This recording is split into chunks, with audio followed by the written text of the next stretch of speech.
Gowri's cook ട്യൂബിലേക്ക് എല്ലാവർക്കും സ്വാഗതം. ഇന്ന് മാങ്ങയും ക്യാരറ്റും വെച്ചിട്ട് നല്ല ടേസ്റ്റിലൊരു അച്ചാർ ഉണ്ടാക്കുന്ന കാണിക്കാൻ പോകുന്നത്. നല്ലതുപോലെ വിളഞ്ഞ് പുളിയുള്ള മാങ്ങ 1/2 കിലോ എടുത്തിട്ടുണ്ട്. അതിൻ്റെ കൂടെ ഒരു ക്യാരറ്റും കൂടെ ചേർക്കുന്നത് ഏകദേശം ഒരു 100 ഗ്രാമോളം വെയിറ്റ് വരും. ക്യാരറ്റും മാങ്ങയും നല്ലപോലെ കഴുകിയിട്ട് തുണി കൊണ്ട് തുടച്ചതിൻ്റെ വെള്ളമയൊക്കെ കളഞ്ഞ് വെച്ചിട്ടുണ്ട്. മാങ്ങയുടെ തൊലി നമ്മൾ കളയുന്നില്ല. ക്യാരറ്റ് ചെറുതായിട്ടൊന്ന് ചുരണ്ടി തൊലി കളഞ്ഞിട്ടുണ്ട്. മാങ്ങ ഇതുപോലെ ചെറിയ കഷ്ണങ്ങളായിട്ട് മുറിച്ചിട്ട് കുറുകെ ഒന്നും കൂടെ മുറിച്ച് കനം കുറച്ച് നീളത്തിൽ അരിഞ്ഞെടുക്കണം. ഒരുപാട് നീളം ആവരുത്, ഈ ഒരു വലുപ്പത്തിൽ കനം കുറച്ച് അരിഞ്ഞെടുക്കണം. കനം കുറച്ച് ചീകി ഇതുപോലെ ഇപ്പോൾ അരിഞ്ഞെടുത്തിട്ടുള്ളത്. ക്യാരറ്റ് ഏകദേശം ഒരേ നീളത്തിൽ ഇതുപോലെ മുറിച്ചെടുത്തിട്ട് കുറുകെ മുറിച്ച് നീളത്തിൽ അരിഞ്ഞെടുത്താൽ മതി. മാങ്ങയും ക്യാരറ്റും കൂടെ ഒന്ന് ഇളക്കിയിട്ട് നമുക്ക് ഇതിലേക്ക് കല്ലുപ്പ് ചേർത്ത് കൊടുക്കാം.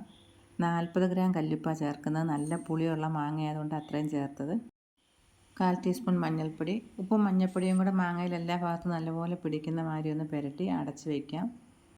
ഉപ്പൊക്കെ നല്ലതായിട്ട് പിടിച്ച് ഇതിലുള്ള വെള്ളമൊക്കെ ഇറങ്ങിയിട്ട് രാവിലെ നമുക്ക് ബാക്കി സാധനങ്ങളും കൂടെ ചേർത്തിട്ട് അച്ചാർ ഉണ്ടാക്കാം.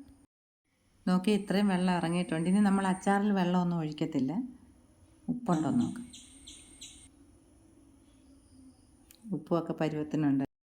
ഇനി നമുക്ക് ഇത്രയും സാധനങ്ങളൊന്ന് അരിഞ്ഞെടുക്കണം. മാങ്ങ അരിഞ്ഞെടുത്ത പോലെ കനം കുറച്ച് നീളത്തിൽ 10 അല്ലി വെളുത്തുള്ളി എടുത്തിട്ടുണ്ട്. ചെറിയൊരു കഷ്ണം ഇഞ്ചി, 7 പച്ചമുളക്. പച്ചമുളക് തീരെ വിളയാത്ത പിഞ്ച് പച്ചമുളക് കേട്ടോ. അപ്പം അരിഞ്ഞ് നോക്കിയിട്ട് വേണ്ടുന്ന എടുക്കുക. വലിയ വെളുത്തുള്ളി ആയതുകൊണ്ട് ഇതുപോലെ നമ്മൾ കനം കുറച്ച് നീളത്തിൽ അരിഞ്ഞെടുത്താൽ, ചെറുതാണെങ്കിൽ അങ്ങനെ തന്നെ ഇട്ടാൽ മതി. പച്ചമുളക് ഒരുവിധം കനത്തിൽ ചരിച്ചങ്ങ് അരിഞ്ഞെടുക്കാം. കാണാനുള്ളൊരു ഭംഗിക്ക് വേണ്ടി അങ്ങനെ ഇതേപോലെ 5 പച്ചമുളക് അരിഞ്ഞെടുത്തിട്ടുള്ള 2 മാറ്റി വെച്ചിട്ടുണ്ട്. എരിവ് കൂടുതൽ വേണമെന്നുള്ളവർക്ക് കൂടുതൽ പച്ചമുളക് ചേർക്കാം. ഇത് വളരെ കുറഞ്ഞ അളവിൽ ഇതിന് എരിവുള്ളൂ ഈ മുളകിന്. അപ്പോൾ ഇഞ്ചി അതുപോലെ നീളത്തിൽ അരിഞ്ഞെടുത്തിട്ടുണ്ട്. കുറച്ച് കറിവേപ്പിലയും വലുതായതുകൊണ്ട് അതും അരിഞ്ഞെടുത്തേക്കുന്നത്. അരിഞ്ഞു വെച്ചിരിക്കുന്ന ഈ സാധനങ്ങളെല്ലാം നമുക്ക് എണ്ണയിലൊന്ന് വഴറ്റിയെടുക്കണം. അതിനുവേണ്ടി പാത്രത്തിലോട്ട് കുറച്ച് ഇതേ നല്ലെണ്ണ ഞാൻ ഒഴിക്കുന്നത്. നല്ലെണ്ണ ചെയ്യുമ്പോഴേ അച്ചാറിന് നല്ല ടേസ്റ്റ് ഉള്ളത്. എണ്ണ ഒഴിച്ചൊന്ന് ചൂടായി കഴിയുമ്പോൾ ഇതിലേക്ക് 1/2 ടീസ്പൂൺ കടുക് ചേർക്കാം. കടുക് പൊട്ടി ഉടനെ തന്നെ 1/4 ടീസ്പൂൺ ഉലുവയും കൂടെ ചേർക്കുന്നുണ്ട്. ഉലുവ ഇട്ടതിൻ്റെ കൂടെ തന്നെ നമ്മൾ അരിഞ്ഞു വെച്ചിരിക്കുന്ന വെളുത്തുള്ളിയും കൂടെ ചേർക്കാം. വെളുത്തുള്ളി നല്ലപോലെ ഒന്ന് വേഗണം എണ്ണയെ കിടന്നിട്ട്. ഇനി ഇഞ്ചി ചേർക്കാം. അതിൻ്റെ കൂടെ തന്നെ കറിവേപ്പിലയും ചേർത്തിട്ട് പച്ചമുളക് അരിഞ്ഞു വെച്ചിരിക്കുന്നതും കൂടെ ചേർക്കാം. പച്ചമുളക് എണ്ണയിലിട്ട് വേവിക്കൊന്നും വേണ്ട. ഇട്ട ഉടനെ തന്നെ ഇതിലേക്ക് 2 ടീസ്പൂൺ കടുക് പരിപ്പ് പൊടിച്ചാണ് ചേർക്കുന്നത്. അതൊന്ന് മൂക്കണം ചെറുതായിട്ട്. കായം കലക്കി വെച്ച് 1.5 ടേബിൾ സ്പൂൺ ചേർക്കാം.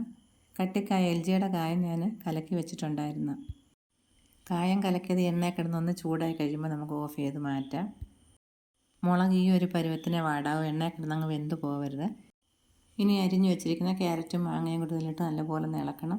അതിൻ്റെ കൂടെ തന്നെ 1 ടീസ്പൂൺ ഉലുവ പൊടിച്ചതും കൂടെ ചേർക്കാം.